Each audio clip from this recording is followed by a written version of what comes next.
नमस्कार. माझं नाव पल्लवी. माझ्या चॅनलमध्ये तुम्हा सर्वांचे मनःपूर्वक स्वागत आहे.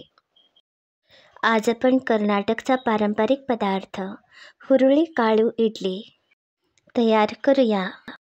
याला कोल्लू इडली किंवा कुळीथाची इडली म्हणतात. ही इडली हलकी फुलकी आणि जाळीदार तयार होते.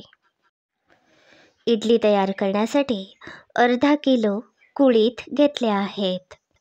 हे कुळीथ वापरण्याआधी निवडून घ्या. कधीकधी यामध्ये खडे असतात. पाव किलो उडीद डाळ घेतली आहे. हे कुळीथ या पातेल्यामध्ये भिजवले आहेत. दुसऱ्या पातेल्यात पाणी घालून पाव किलो उडीद डाळ भिजत घातली आहे. कुळीथ 7 ते 8 तास भिजवायचे आहेत. उडीद डाळ 2 ते 3 तास भिजवायची आहे. हे बघा, आता हे कुळीथ मी चांगले भिजले आहेत. मी या पातेल्यातील पाणी काढलं आहे. उडीद डाळसुद्धा चांगली भिजली आहे. सगळ्यात आधी आपण हे कुळीथ थोडेसे पाणी घालून बारीक वाटूया. हे बघा, मी कुळीथ आधी वाटून घेतले. आता यामध्ये उडीद डाळ वाटून घालत आहे.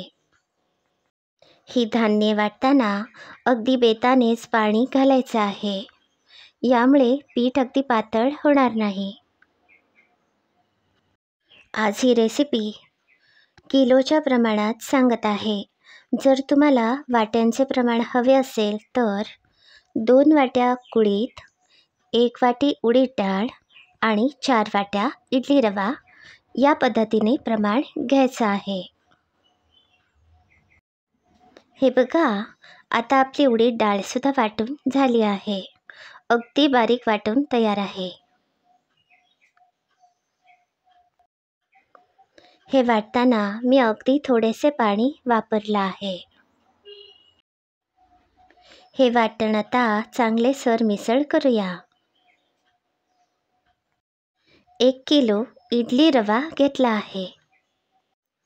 बाजारामध्ये रेडीमेड इडली रवा मिळतो, तो यासाठी वापरला आहे.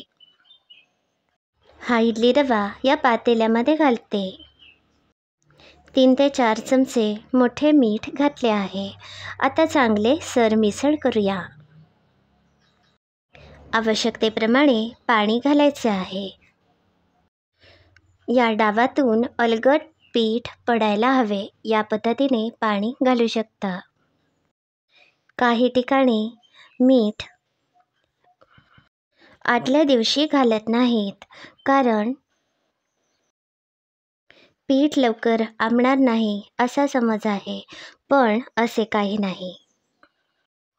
तुम्ही आदल्या दिवशीसुद्धा मीठ घालू शकता. आम्ही नेहमी या पद्धतीनेच इडली तयार करतो आणि या इडल्या अगदी जाळीदार आणि हलक्या फुलक्या तयार होतात.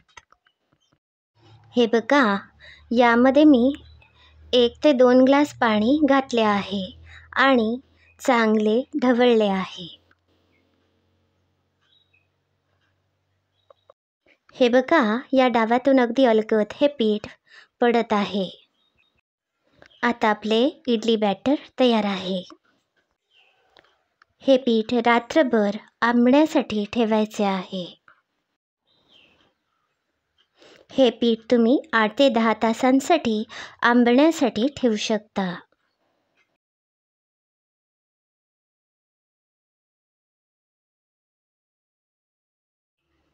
आता सकाळ झाली आहे. 10 तास पूर्ण झाले आहेत. आता आपण पीठ बघूया. हे बघा, आता आपले हे इडलीचे पीठ तयार आहे आणि हे खूप छान आंबले आहे. हे बघा, मी डावाने काढून दाखवते. हे बघू शकता, हे पीठ खूपच चांगले आंबले आहे. हे पीठ पुन्हा एकदा चांगले सरमिसळ करूया. आवश्यकता असेल तर यामध्ये पुन्हा आपण पाणी घालू शकतो. हे पीठ या डावातून व्यवस्थित खाली पडत नाही आहे, त्यामुळे पाऊण ग्लास पाणी यामध्ये घातले आहे. पुन्हा चांगले सरमिसळ करूया. पाण्याचे प्रमाण पिठाचा अंदाज घेऊन कमी अधिक करू शकता. आता आपले इडलीचे बॅटर तयार आहे. आता आपण इडल्या तयार करूया. आज मी इडली कुकरमध्ये इडल्या तयार करणार आहे. हे पातेले मी एका बाजूला ठेवते. आता आपण इडली कुकर घेऊया. हे बघा, या इडली कुकरच्या प्लेट आहेत. सगळ्यात आधी आपण याला तेल लावूया. यामुळे इडली या प्लेटला चिकटणार नाही. याप्रमाणे हे तेल या प्लेटला लावायचे आहे.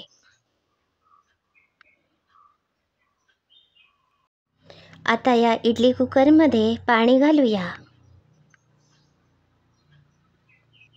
या भांड्याचा सगळ्यात शेवटी जो गोलाकार भाग आहे त्याच्यापेक्षा अर्धा ते 1 इंच खाली पाणी घालायला हवे. आता आपण हे इडली बॅटर यामध्ये घालूया. जर तुम्हाला नवनवीन रेसिपी बघायला आणि घरी तयार करायला आवडत असतील तर माझे चॅनल नक्की सबस्क्राईब करा. माझ्या चॅनलला नक्की भेट द्या. या रेसिपी तुमच्या घरीसुद्धा नक्की करून बघा. आम्ही आमच्या घरी दररोज वेगवेगळा नाश्ता तयार करतो. रोज वेगवेगळ्या आमट्या, चटण्या, कोशिंबिरी तयार करते. हे जेव्हा पदार्थ मी तयार करते त्यावेळी हे व्हिडिओ तयार करत असते. तुम्हाला माझ्या रेसिपी कशा वाटतात हे नक्की सांगा हां. या रेसिपी जर तुम्हाला आवडत असतील तर तुमच्या सर्व मित्रमंडळींना फेसबुक आणि व्हॉट्सअपमधून शेअर करू शकता. हे बघा, आता हा कुकर मी गॅसवर ठेवला आहे. इडली तयार होण्यासाठी 20 मिनिटे वेळ लागतो. आता 20 मिनिटे झाली आहेत आणि आपल्या इडल्या तयार झाल्या आहेत. या कुकरचे झाकण मी आता उघडले आहे. हे बघा, या गरमागरम कुळिथाच्या इडल्या आता तयार आहेत. रंगसुद्धा खूपच सुंदर आला आहे. आज या कुळिथाच्या इडल्या मी सांबारासोबत सर्व केल्या आहेत. ही सांबार रेसिपी मी लवकरात लवकर शेअर करेन. या हलक्या फुलक्या इडल्या घरातील सर्वांना खूप आवडल्या. तुम्हीसुद्धा नक्की करून बघा. हा व्हिडिओ पूर्ण बघितल्याबद्दल धन्यवाद.